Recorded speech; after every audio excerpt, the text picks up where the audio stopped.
The worry settled in my bones yesterday evening when Liam didn't answer my daily check-in call. My grandson, just 16, is usually so reliable.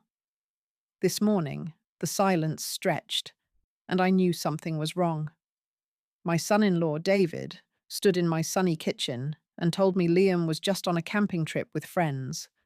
But Liam's phone goes straight to voicemail, and that boy would never, ever vanish for days without telling his old nana first. We have our little rituals: a text goodnight, sharing a silly meme. David, the respected bank manager with his perfectly pressed shirts, sighed as if humoring me.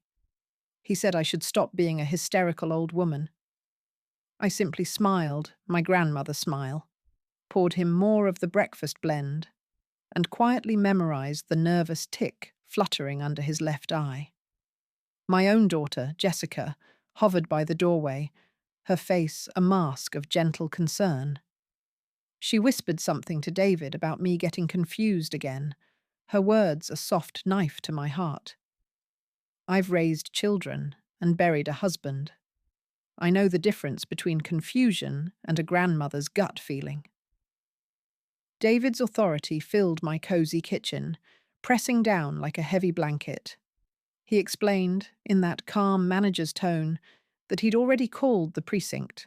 A golf buddy worked there, and had everything handled. The message was clear. I was to be the fretful, over-imagining grandma. But after they left, the quiet of my house felt accusing. I looked at the photo on my fridge of Liam and me baking cookies last Christmas, his grin smeared with flour. He wouldn't just run off. So I gathered my courage and my good coat and went down to the police station myself. It's a small, tidy place that always smells faintly of coffee and polish. The young officer behind the counter was polite, patient even. But when he turned his screen slightly, I saw the report. Runaway, age 16, family aware. David's narrative was already official, typed in cold digital text.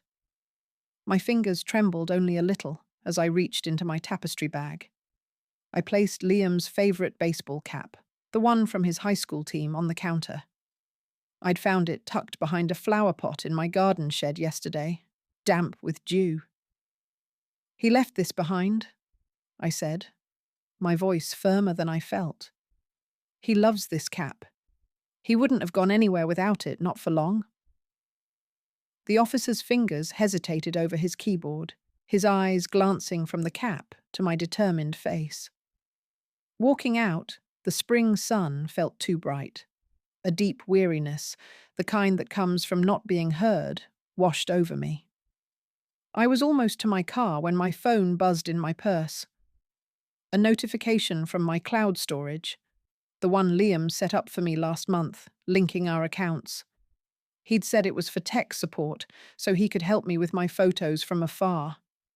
One folder, named simply Dad, had just been updated. My breath caught. The update came from an IP address traced to a city 400 miles south.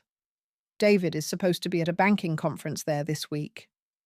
With a tap, I opened the lone file inside. It was a single photo, slightly blurred, of a handwritten ledger page.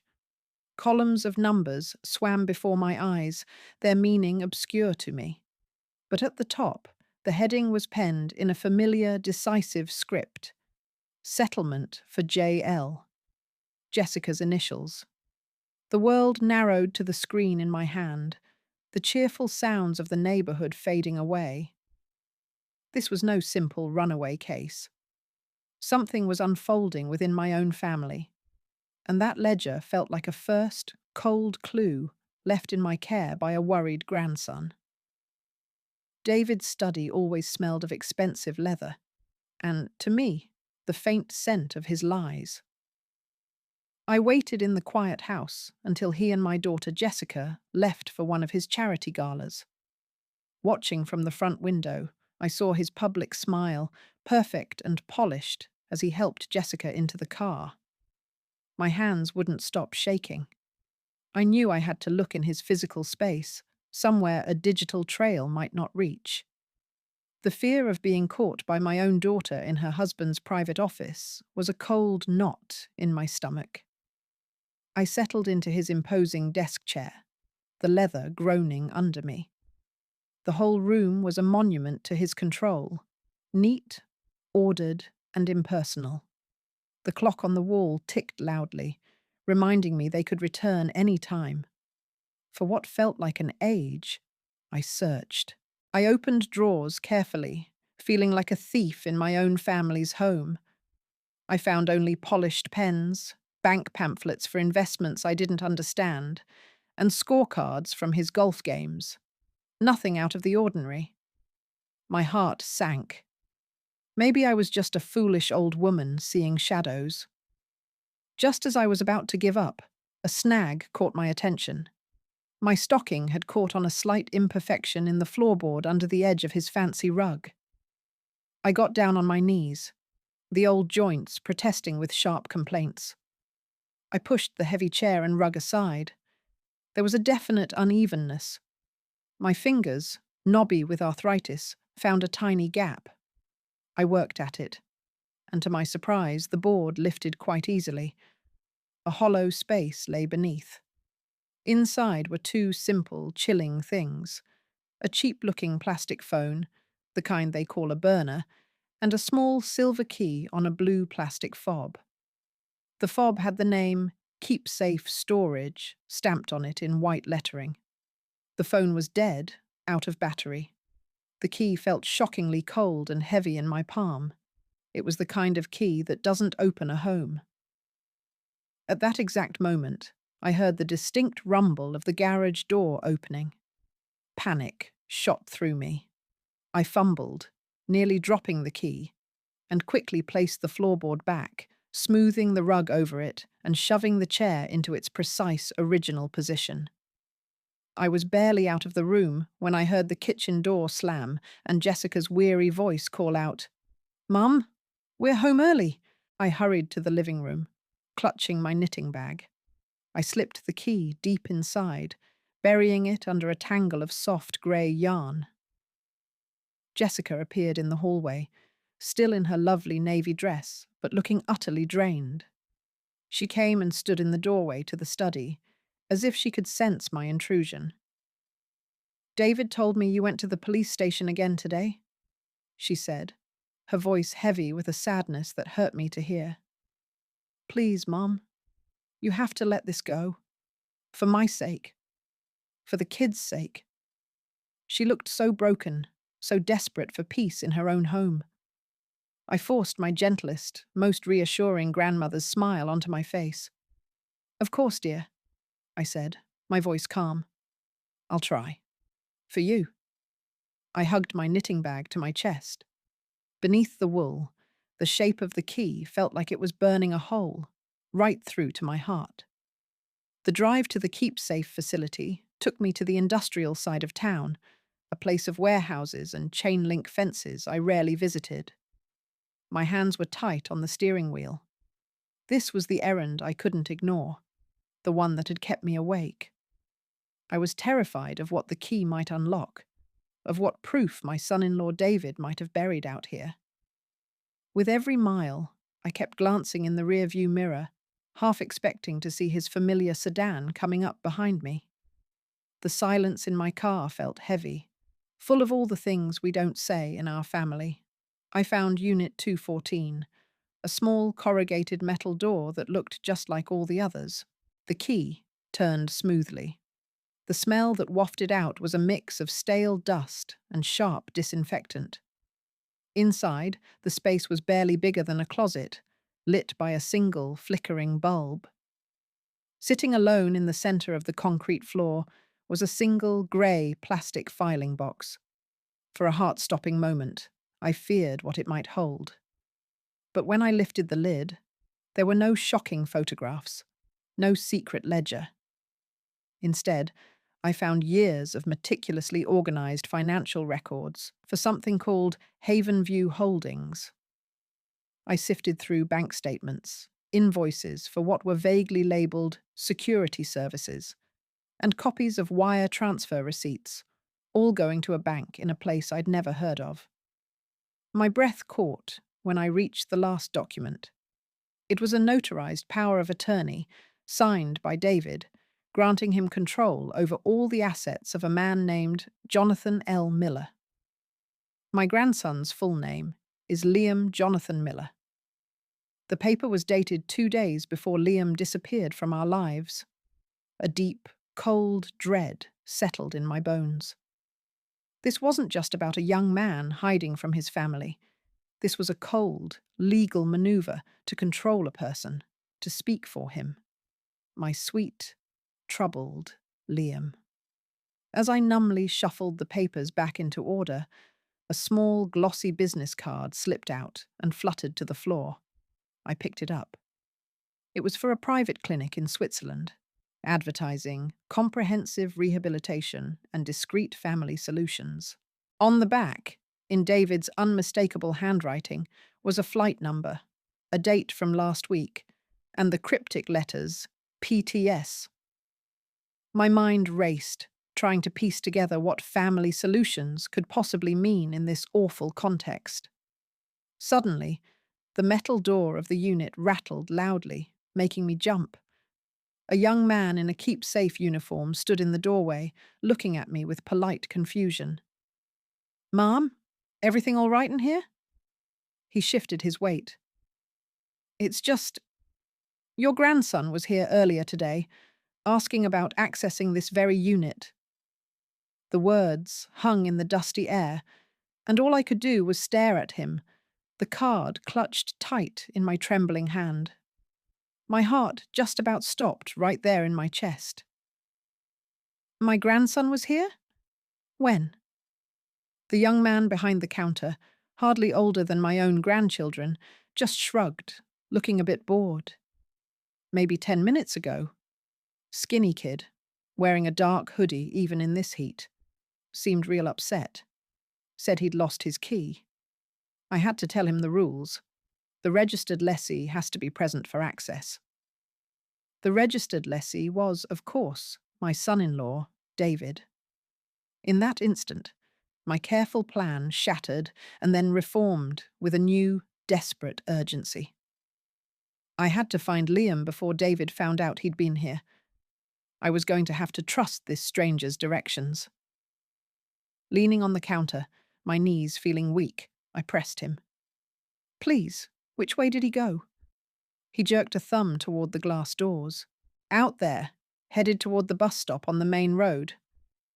I hurried out, my sensible shoes scuffing on the pavement, my breath coming in short little puffs. Time was slipping away. David could decide to check this storage unit at any moment. But the wonderful, terrible fact was Liam was alive. He was nearby, and he was clearly terrified. I reached the sun-baked bus shelter, but it was empty. I could just see the back of a city bus pulling away down the long road, and a hollow feeling opened up inside me. Utterly defeated, I turned and trudged back to my old sedan. That's when I saw it. A piece of paper tucked under the windshield wiper. My hands trembled as I pulled it free.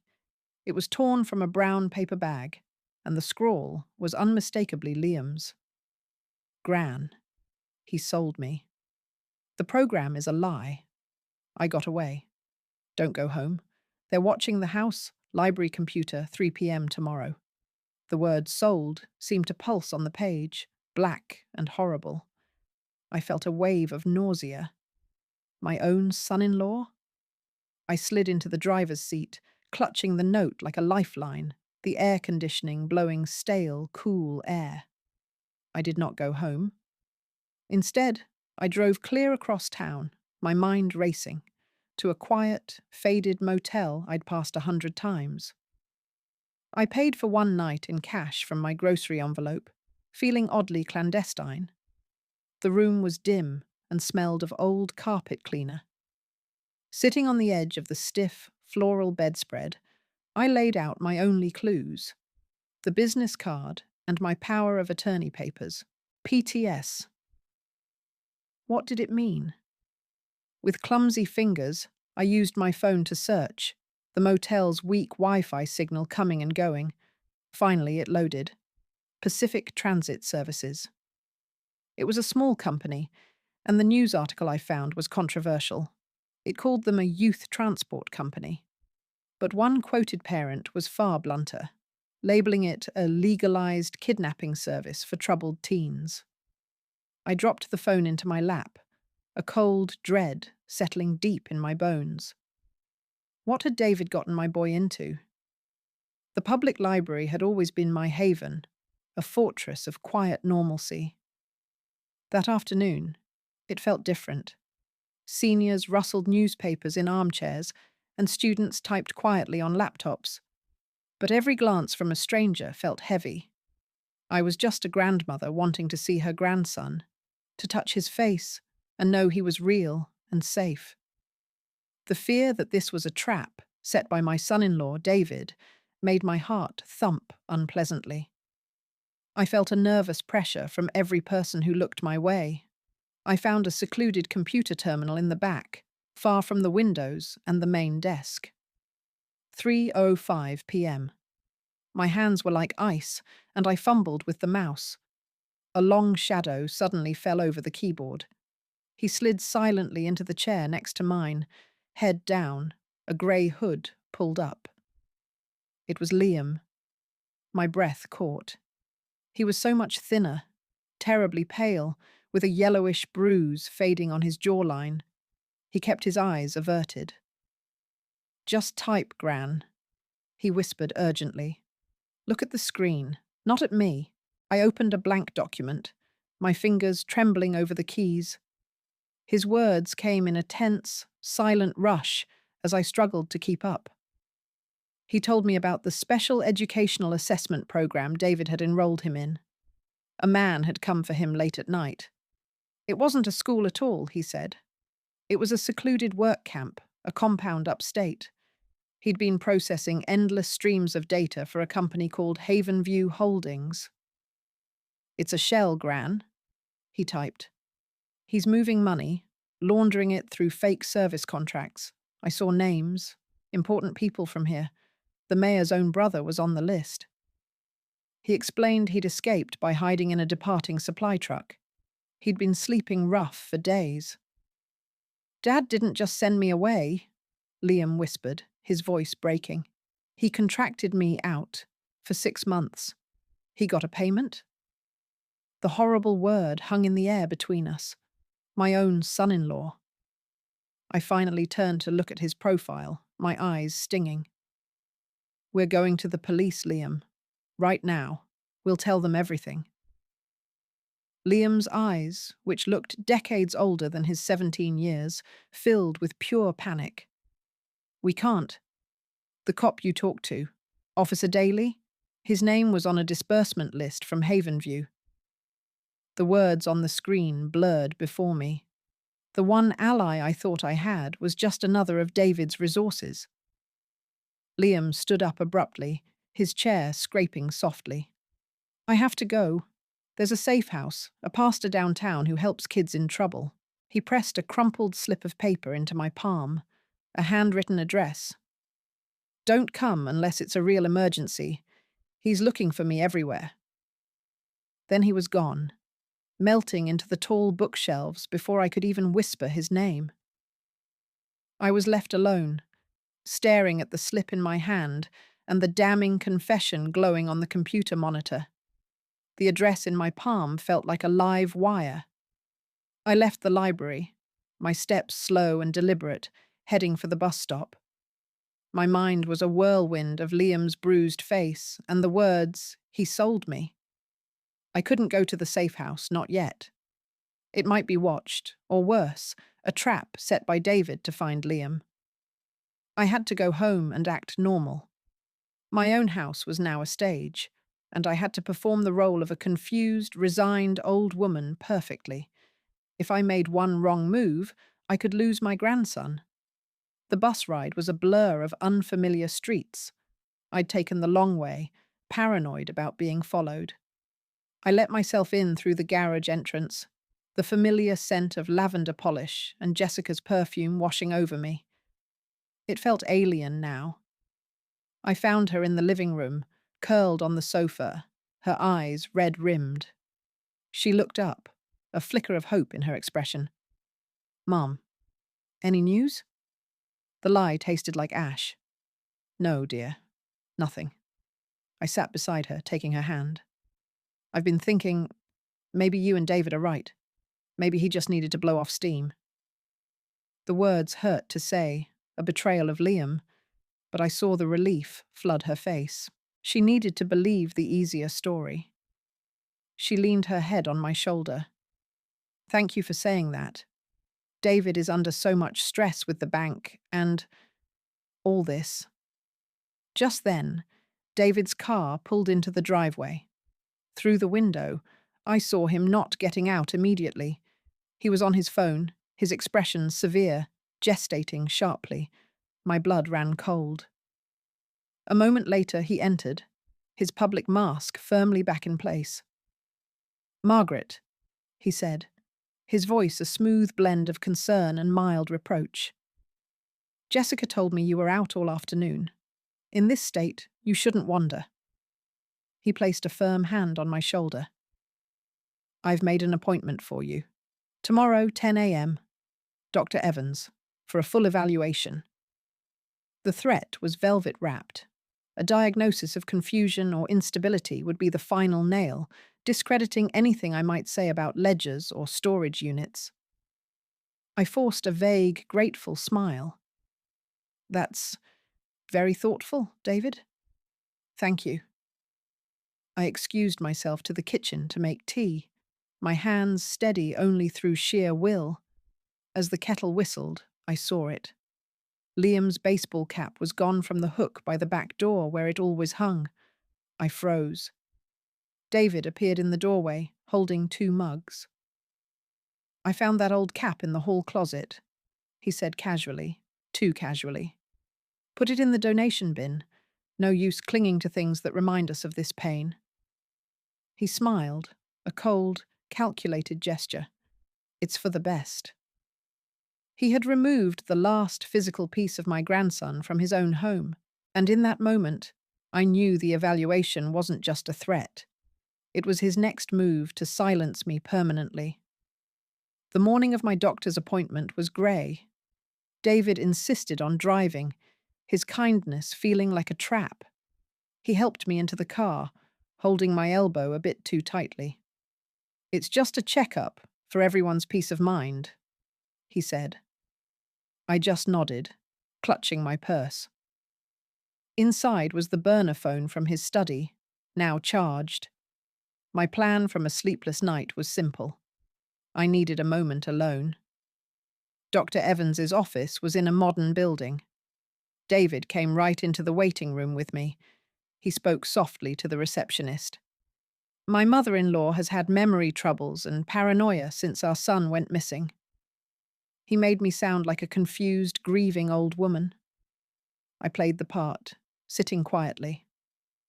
When the nurse called me, David stood to follow. I touched his arm.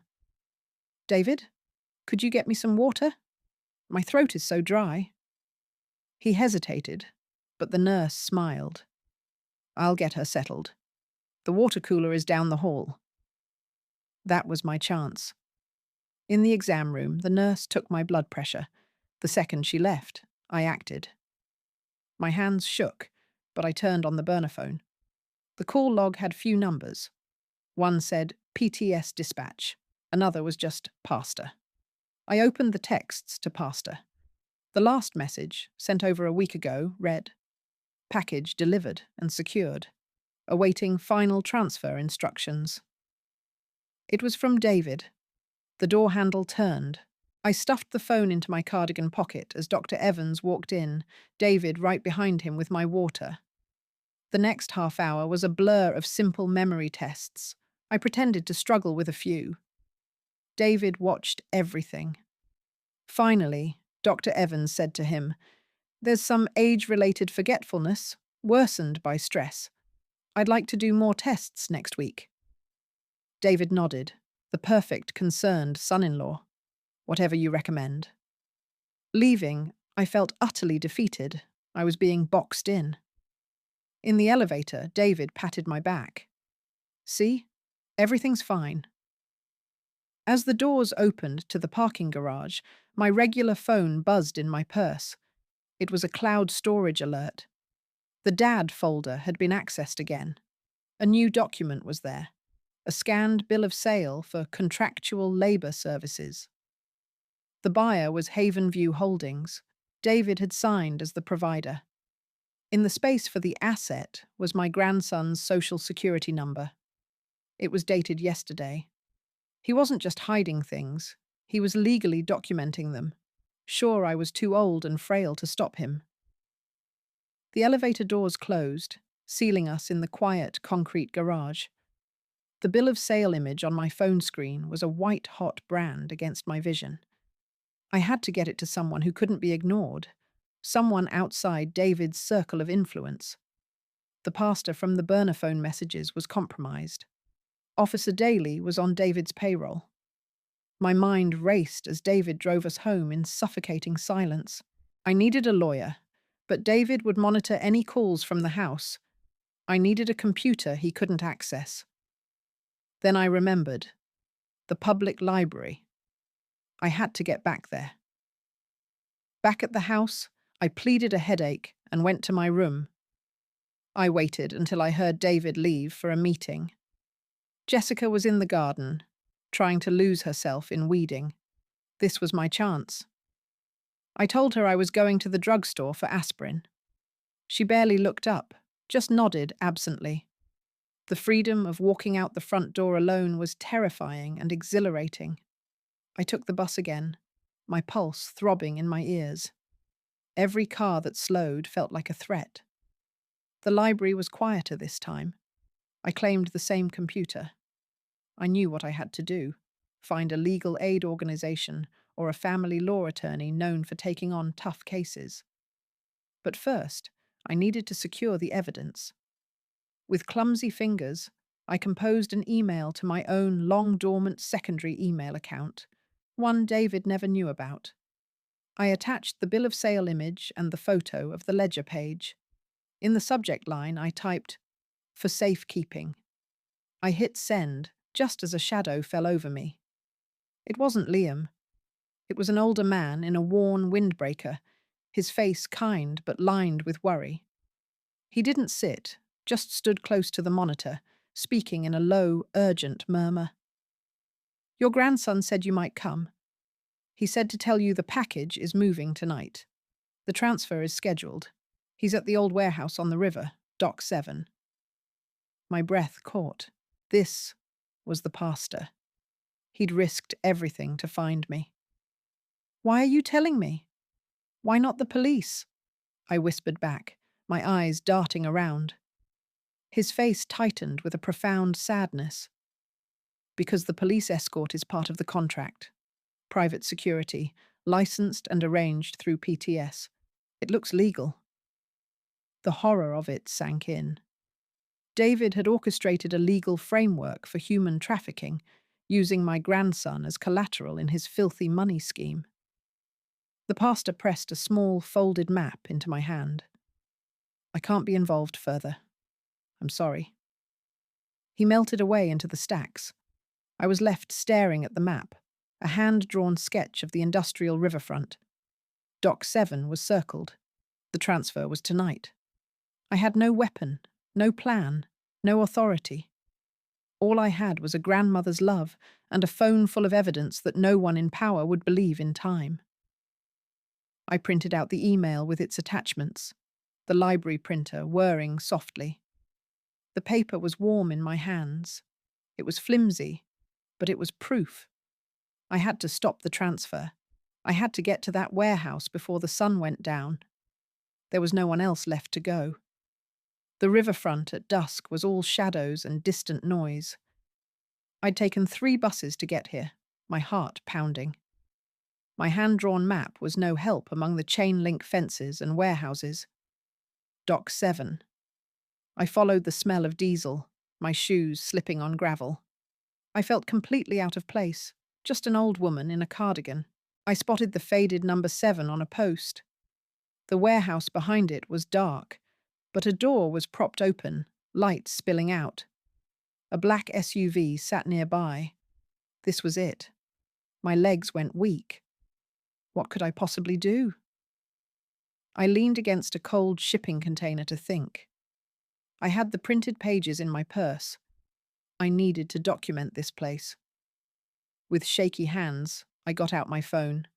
I switched to video, filming the SUV's license plate, then the door and dock number. I whispered, "This is Dock 7. My grandson, Liam, is being held here. His father, David, arranged it." I said the date and time. It felt small, but it was a record. Then 2 people came out. One was a burly man in a jacket. The other was my Liam, head down, looking defeated. The man guided him toward the SUV. A wave of fear and anger hit me. I stepped from behind the container. "Liam!" I called. They both froze. Liam looked up, eyes wide. "Gran, no, go!" The man's face hardened, and he stepped toward me. I didn't move. I held up my glowing phone. "I'm recording. I've sent everything to a lawyer. The bill of sale, the ledger. It's over." I was bluffing about the lawyer, but I sounded sure. The man hesitated, looking uncertain. A new voice came from the doorway. "Margaret, I should have known."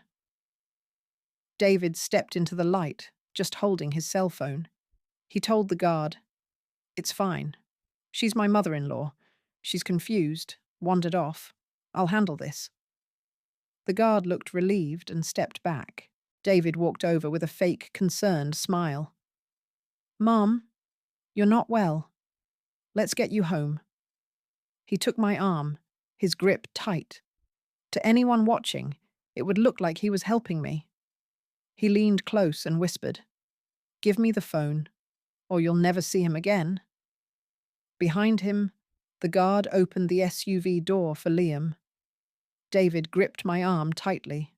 The printed papers in my purse felt like a lead weight. I had one desperate move left, based on a lifetime of knowing my son-in-law. He was a man who cared deeply about appearances. A public scene was his worst fear. I didn't struggle. Instead, I let my knees buckle, going limp like a fainting old woman. "My heart," I gasped. "Pills. In my purse." It was an act of pure survival. David's hold loosened as he tried to catch me, his mask of concern snapping into place. The security guard stepped forward, unsure. In that moment of confusion, I let my personal phone, which I'd been holding, fall from my hand. It slid across the gravel, stopping near Liam's feet. David's focus shifted to the phone. "Get that," he ordered the guard. But Liam was quicker. He grabbed it, and with a look of sudden understanding, he didn't hand it over. He turned and sprinted toward the dark river. "Stop him!" David shouted, letting me go completely. The guard ran after him. I steadied myself, my real target now unguarded, David and his SUV. While the 2 men chased Liam, I moved. My arthritis complained, but I pulled open the driver's door. I wasn't going to drive. I reached across the seat for the radio handset on the dashboard. I keyed the microphone, hoping it was on. "Emergency at Dock 7 Miller Warehouse," I shouted, my voice shaky. "Send police. Illegal detainment." I repeated the address, then dropped the handset. I turned to see Liam, at the water's edge, throw my phone in a high arc into the black river. The guard seized him. But the distraction had worked. In the distance, the first faint sound of a police siren cut through the night, getting louder. David heard it. He spun around from watching Liam, his face furious, and saw me by the open SUV door. He knew what I'd done. His controlled story was unraveling. This wasn't a friend. It was the city police. He took a step toward me, but then headlights swept across the dock, lighting everything up. Two police cars skidded to a stop. Officers got out, hands ready. The scene they found: a distressed teenager being held, an elderly woman looking frightened by a car, and a well-dressed man frozen in anger. David's polite mask slammed back on, but it was too late, and it was cracked. I met his eyes, and for the first time I saw panic, not power. His quiet plan was now a public incident, and in my purse I still had the printed proof. The sirens stopped, leaving silence filled by the river and the steady footsteps of the officers. The police lights painted everything in flashes of red and blue. An officer helped me to a bench away from the SUV. My legs were trembling. Another officer was talking to David, who was using his calm, professional voice. "A terrible misunderstanding, officer. My mother-in-law is unwell. My son is a troubled runaway. We were just trying to get him help." Liam stood silent, shivering, the guard's hand still on his shoulder. My printed papers felt heavy in my purse. I couldn't give them to just anyone. Officer Daly might be on the payroll. A kind-faced female officer knelt before me. "Ma'am, can you tell me what happened?" I looked past her, at David watching me. I had to be smart. I clutched my chest, my breathing deliberately ragged. "I need my medicine at home, and my grandson. Please, I just need my grandson with me." I was pretending to be frail because they couldn't ignore that. The officer looked concerned. David stepped forward. "I can take her home." I started to cry, real tears of fear and exhaustion. "No, not with him. He sold my boy." The female officer stood up, her posture shifting. "Sir, step back, please." Another patrol car arrived. This was my chance. As the scene grew more crowded, I beckoned the female officer closer. My voice was a shaky whisper. "In my purse. The proof. Not for him."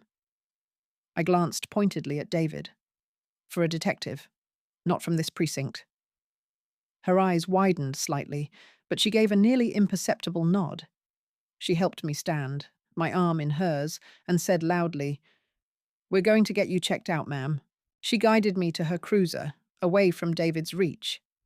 As I slid into the back seat, I saw her speak quickly to another officer and gesture to my purse. He took it carefully. At the hospital, they called it a precaution. I was in a quiet, curtained bay. The female officer, her badge said Ruiz, stayed. She handed me my purse. "The contents are logged," she said softly. "A detective from the Financial Crimes Unit is on his way. He's a friend." The relief was so profound it made me dizzy. I had bypassed David's local influence. My gamble on a stranger's kindness had paid off. Hours later, a tired-looking man in a rumpled suit introduced himself as Detective Harris. He had my printed pages in a clear folder. "This is serious, Mrs. Miller. We've impounded the SUV and detained the security guard. Your son-in-law has been asked to come to the station for questioning." He paused. "Your daughter is there with him." Jessica. My heart ached for her. The detective's next words were gentle but firm. "We need your formal statement. And Liam's. But you should know. David Miller has already called his lawyer. It's going to be a fight." I looked at the thin curtain surrounding my bed, a flimsy barrier. The real battle was just beginning, and it would be fought with paperwork and lies, not fists. They kept me in the hospital overnight for observation, which felt endless. A young uniformed officer sat on a chair outside my door. Detective Harris had arranged it, saying it was for my comfort, but we both knew it was really to keep David away. The night was so long. My mind kept going to Jessica, picturing her sitting in some sterile police station waiting room, believing every one of her husband's lies. That hurt my heart more than any of the day's shocks. Detective Harris came back in the morning, looking even more worn out. "We've spoken with your grandson, Liam," he said. "His statement is very compelling. We've also traced that first payment from Havenview Holdings straight to an offshore account controlled by your son-in-law." He let out a tired sigh. "But David's lawyer is calling it all part of a legitimate, if severe, therapeutic program. That awful bill of sale is being labelled a service contract. And his political friends have started making calls." My hope began to falter. David was hiding behind his respectable community pillar life. "What about the ledger? All those names?" I asked. Harris nodded. "That's the key. It's a list of payouts. If we can prove they're bribes or money laundering, the whole scheme collapses. But we need someone on the inside to confirm it." He told me they'd brought in the security guard from the dock, a man named Roy. "He's low level and scared. He might turn on them if he believes he'll be left holding the bag alone." I was discharged into the care of a kind social worker named Anna.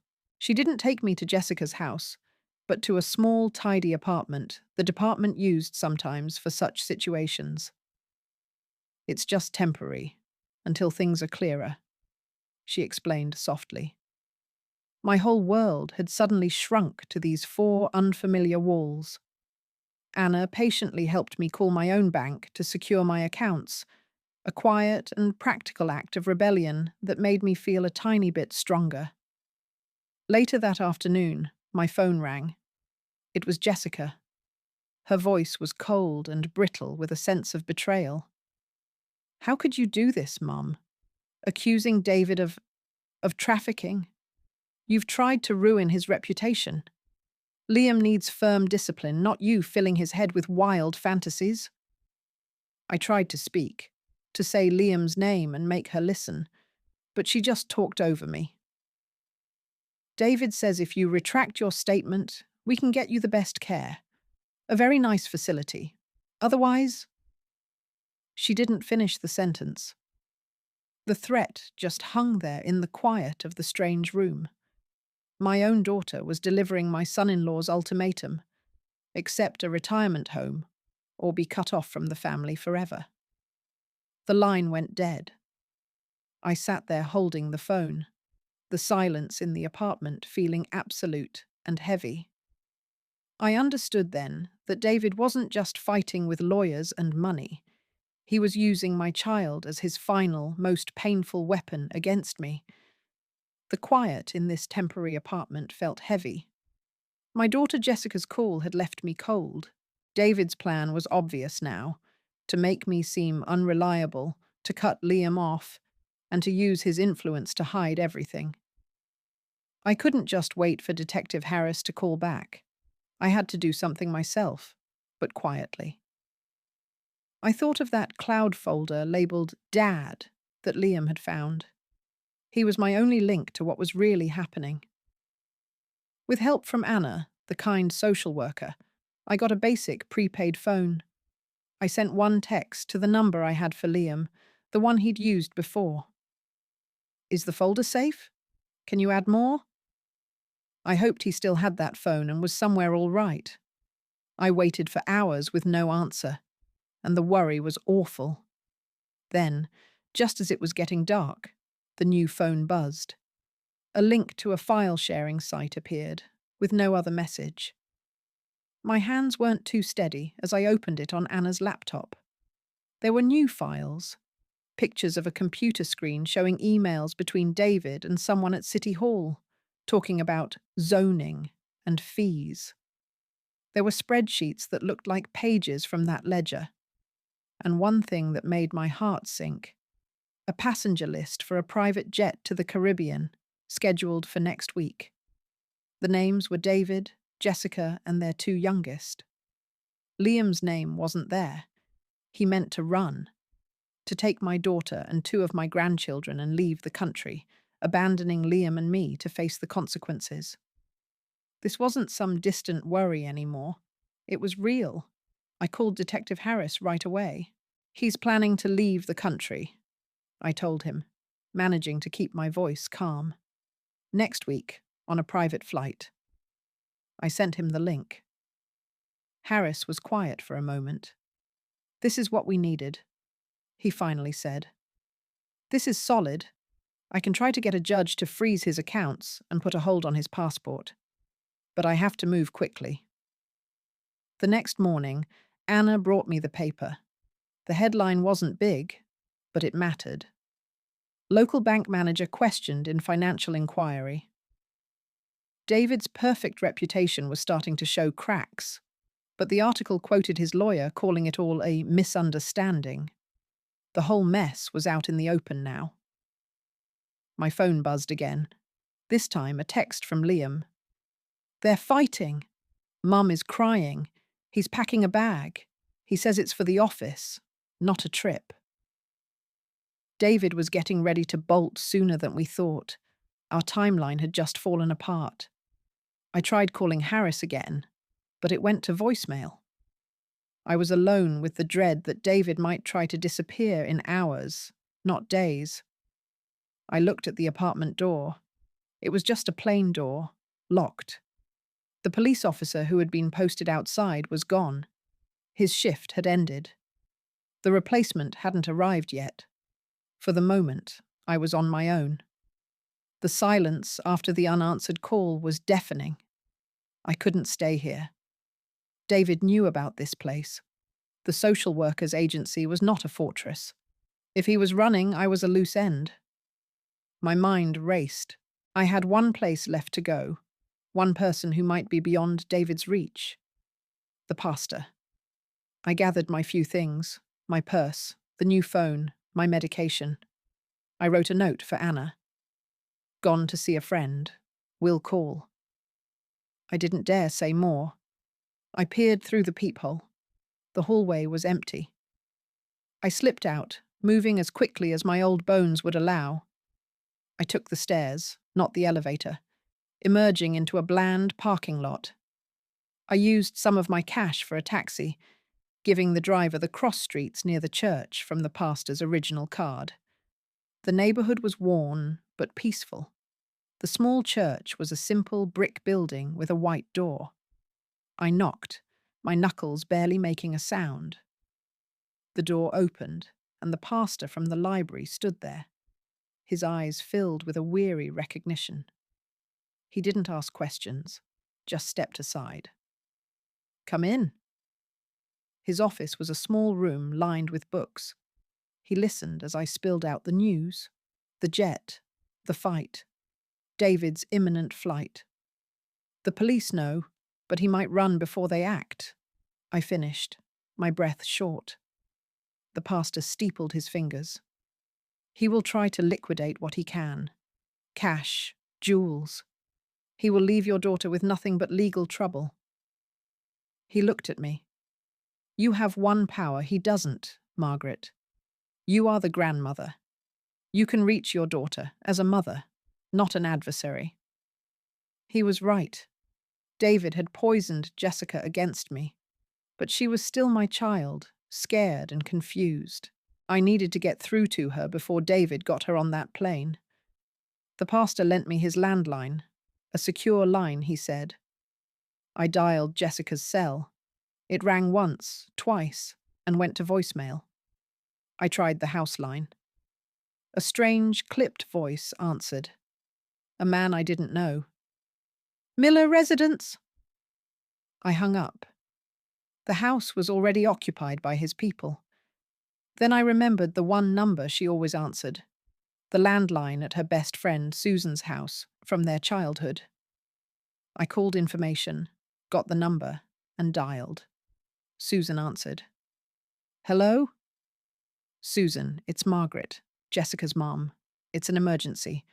I need you to give her a message. Tell her to check the safe. The small one in her walk-in closet. Tell her to look at what's inside now, before she goes anywhere." Susan, to her credit, simply said, "I'll call her right now." I hung up. In that safe, along with her jewelry, was the copy of my will I'd given her years ago, leaving everything I had to her and the children. and paper clipped to it, a recent, notarized codicil I'd quietly added, stating that any beneficiary who facilitated the unlawful confinement of my grandson Liam would be disinherited. It was a legal warning, a message that David's actions had financial consequences for her future. It was my last, quiet move. I waited in the pastor's quiet office, the clock ticking loudly. 20 minutes passed. Then my prepaid phone rang. It was Jessica. Her voice was raw, trembling. "What did you do, Mom? What is this paper?" I could hear her holding back sobs. "It's the truth, Jessica. David isn't protecting the family. He's selling it off. He's on a list to flee the country. Without you, unless you're useful. Look at the jet manifest. Ask him why Liam isn't on it." There was a long silence, broken only by her shaky breath. In the background, I heard David's voice, muffled but angry. "Who are you talking to?" Jessica didn't answer him. "To me," she whispered. "He's packing a briefcase with passports and cash from the wall safe. He says we're leaving tonight." The fear in her voice was real now, the blind trust finally shattered. "Don't get on that plane, honey," I said, my own voice thick. "Take your children and go to Susan's right now." The line went dead. I prayed she would listen. The pastor drove me back to the safe apartment. Detective Harris was waiting outside, his face grim. "We got the warrant. We're moving on the house now. The asset freeze is in place." He looked at me. "Your daughter called 911 from a friend's house. She's safe with the kids. She told the operator her husband was trying to force her to leave the country." I felt a wave of relief so strong I had to lean against the car. We didn't go to the house. We went to the station.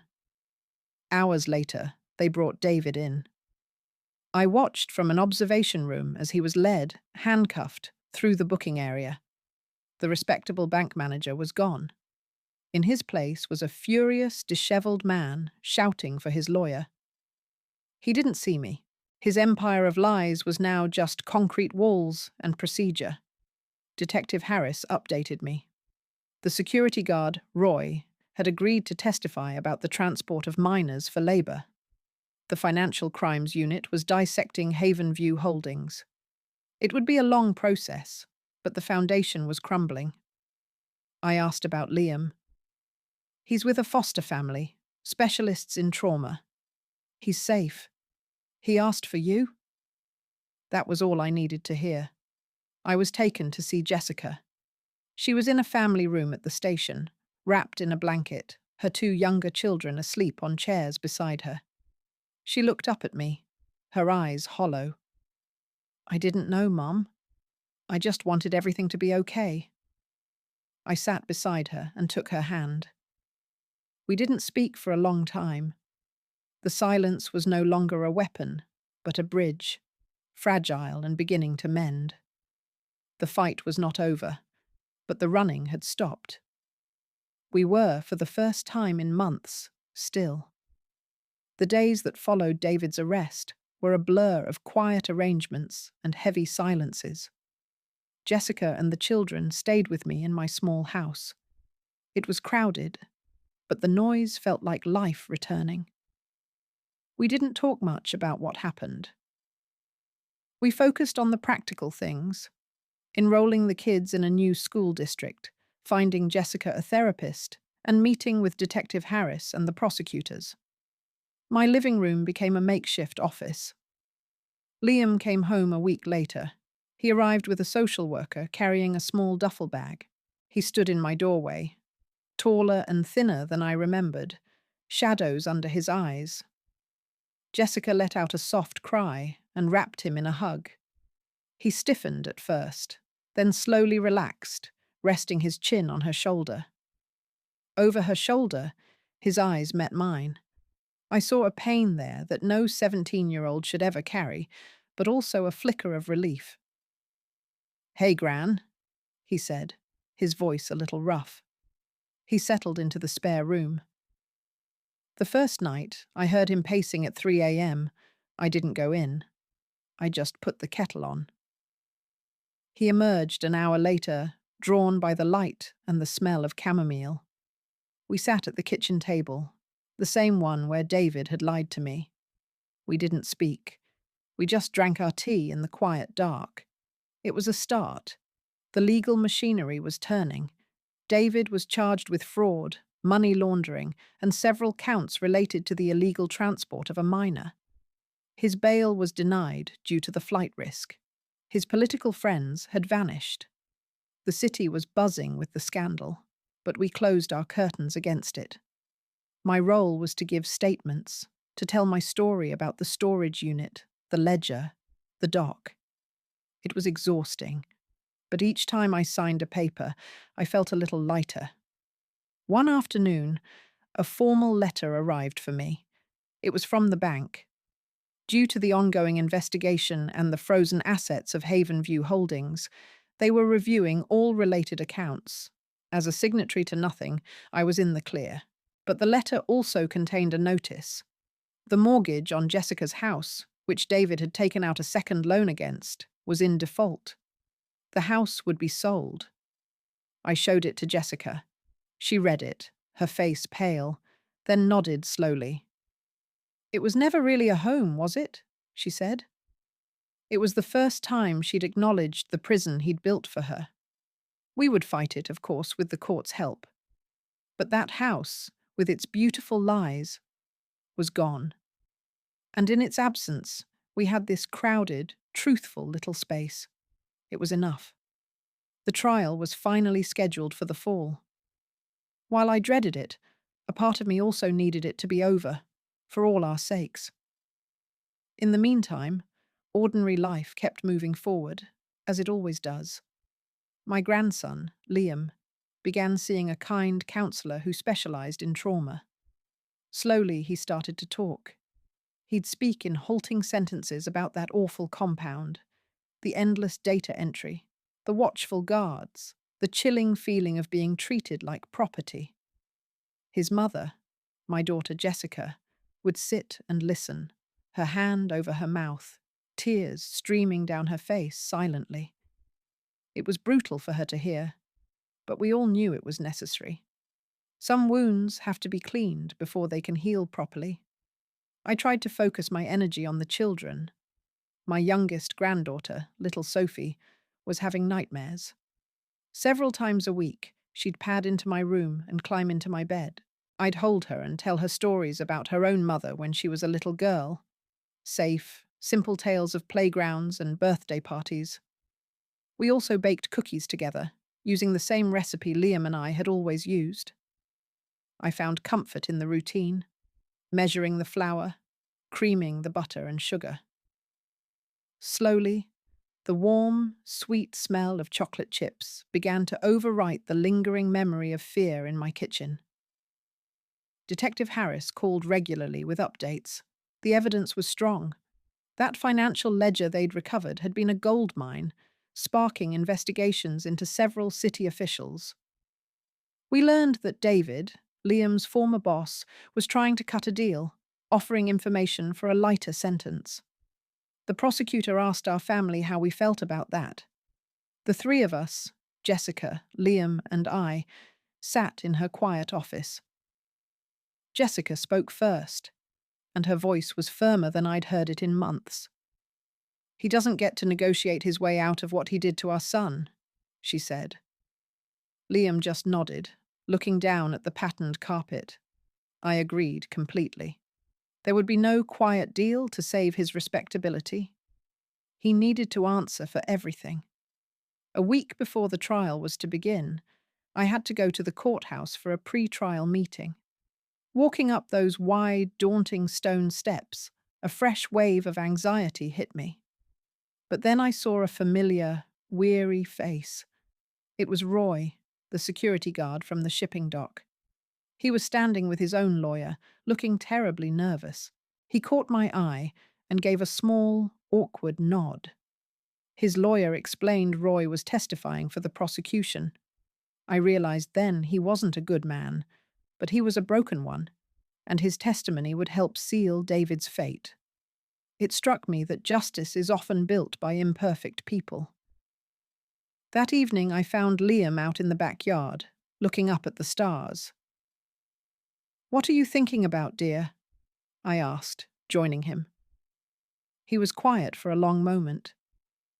"I was thinking that he took a year of my life," he said softly, "but he didn't get the rest of it." Then he turned and looked at me. "Thank you, Gran, for not giving up on me." I simply put my arm around his shoulders and gave a gentle squeeze. We stood there together in the cool night air, under the same vast sky that had witnessed his terrible disappearance and his joyful return. The coming battle in the courtroom was David's to face. But this peace, this quiet night under the stars, belonged to us. David Miller was sentenced to 15 to 20 years in a federal correctional facility. We were all in the courtroom when the judge read the verdict. My daughter Jessica held my hand so tightly my knuckles ached. My grandson Liam sat perfectly straight beside her, his eyes fixed on the back of his father's head. David did not look back at us, not even a glance. He was led away by the bailiffs, and that was the last we saw of him. There was no dramatic speech from anyone, no moment of grand catharsis. It was just a heavy door closing, the final turning of a key. The silence that settled over us afterward wasn't celebratory. It was simply a deep, exhausted quiet. Afterward, we went to a small, unfamiliar diner. We ordered pie and coffee, like any normal family might do on an ordinary afternoon. The pie tasted like freedom, and also like a profound loss. The complicated life we'd known was over, but a new one, fragile and unquestionably real, had already begun. With the settlement from the seized assets, the court helped clear the mortgage debt on Jessica's old house. She decided to sell it anyway. She used the remainder to put a solid down payment on a cozy townhouse much closer to my place. It has a small back garden where she's patiently learning to grow roses. Liam graduated high school a year later. Now he attends the local community college, studying computer security. He told me he wants to help protect people from the kinds of hidden systems that once trapped him. He has a lovely, steady girlfriend who makes him laugh often, a sound I cherish and will never tire of hearing. As for me, my own life has settled back into a gentle, predictable rhythm. I have my weekly book club and my regular volunteer hours at the library. Most importantly, Jessica, Liam, and his girlfriend come for Sunday dinner every single week without fail. We talk about our days, we bicker good-naturedly about silly things, and we watch old movies together. The past is a shadow we all acknowledge, but we've decided not to live inside it. Just this morning, Liam stopped by. He was helping me set up a new digital photo frame he'd given me. As he scrolled through the uploaded pictures, he paused on one from last Christmas. It showed all of us, squeezed together on my old sofa, wearing terrible paper hats and smiling broadly. The picture is a little blurry. To me, it is absolutely perfect. "We made it, Gran," he said softly, not looking away from the glowing screen. I placed my hand on his strong shoulder. "We did, sweetheart," I answered. The sun was warm through the window, falling on the simple, solid things of my home. The knitted afghan draped over my chair, the blue teapot waiting on the stove, the beloved faces of my family in that frame.